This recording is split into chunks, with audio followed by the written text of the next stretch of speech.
I'm actually fascinated by your work and a lot of stuff for a number of reasons, because, which I haven't mentioned, but like you're doing all this and then you're also caring for your mum.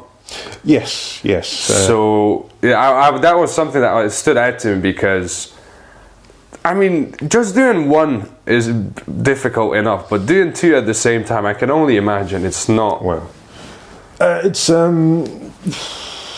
well, how can I put it? I mean, to give some context, I was based in London before the pandemic.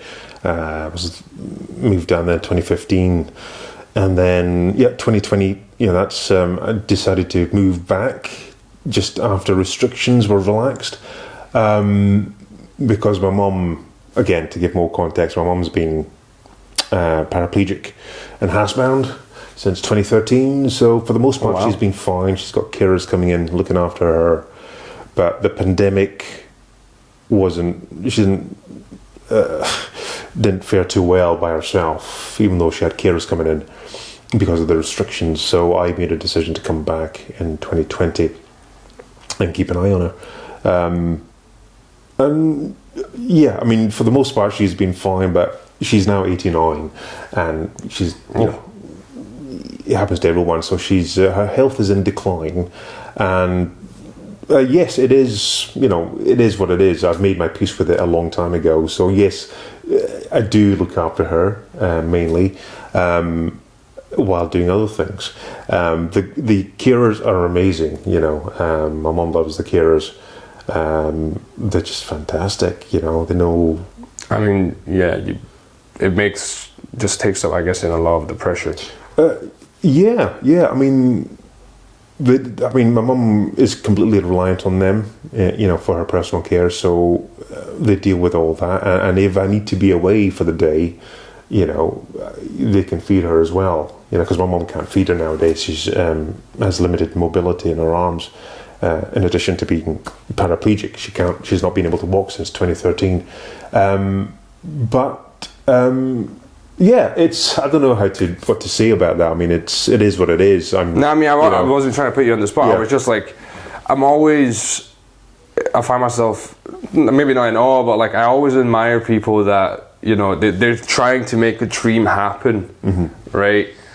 But then obviously life, whatever occurs, and they're not giving up. You're trying to deal with whatever's life throwing at you. You're also still pursuing a dream. And that's a very noble thing. That's pretty. And I think it kind of puts a face to a lot of the working actors and people in the industry, of not just actors, but anyone that's involved in the creative industries, of having to deal with so many things at the same time.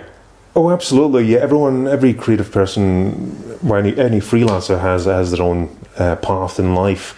Some have it easy, it's plain sailing. They have a good support network around them, no frustrations. And then, of course, others have kids or have people to care for. So I guess you just have to take life as it comes and redefine your plan. I mean, years ago, I used to make 5-year plans.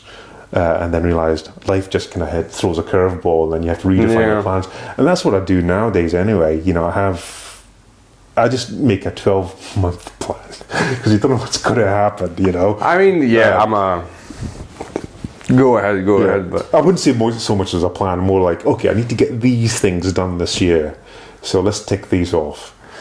I mean, I'm even like I don't even pick plans anymore. I pick directions. I'm like, what's the direction I want to strive towards? Yeah. Whatever happens, and if life throws a massive curveball, then we'll try to deal with that one if it comes. Yeah. But I haven't given up on like plans, but I've kind of stepped back of like, don't expect that shit's gonna work out the way you're expecting it to. No. Not even in the long run, definitely not. Yeah. But even in the short run, because like I remember, man, this is kind of mad for me, but 10 years ago, I was 19, so I already knew I wanted to be like an actor. But like, if you go 15 years ago, I was a hardcore Jehovah's Witness who was preparing to live his life according to those tenets and go to heaven. Well, not heaven, but like the new world, and live happily ever after. Like, if you would ask me about acting 15 years ago, it was not on the radar. Only for like 4 years later to figure out that that's what I want to do for the rest of my life. Or I want to be involved in the creative sector. Yeah. It was just. and then me ending up in the UK, like that was out of nowhere. So it's just there's something to be said about life happens, and you try your best to tag along. You also make things happen, you know. Let's not be pessimistic. Yeah. But yeah, it's a give and take, isn't it? It's a give and take, you know. You kind of, is it called going with the flow? I guess, I don't know. I mean, I suppose it is going with the flow, going with what works, finding what you're good at. And it sounds like you've had quite a journey, you know. Yeah, mentally, definitely. Sometimes not even just physically, but just mentally. Like looking back. But and so have you.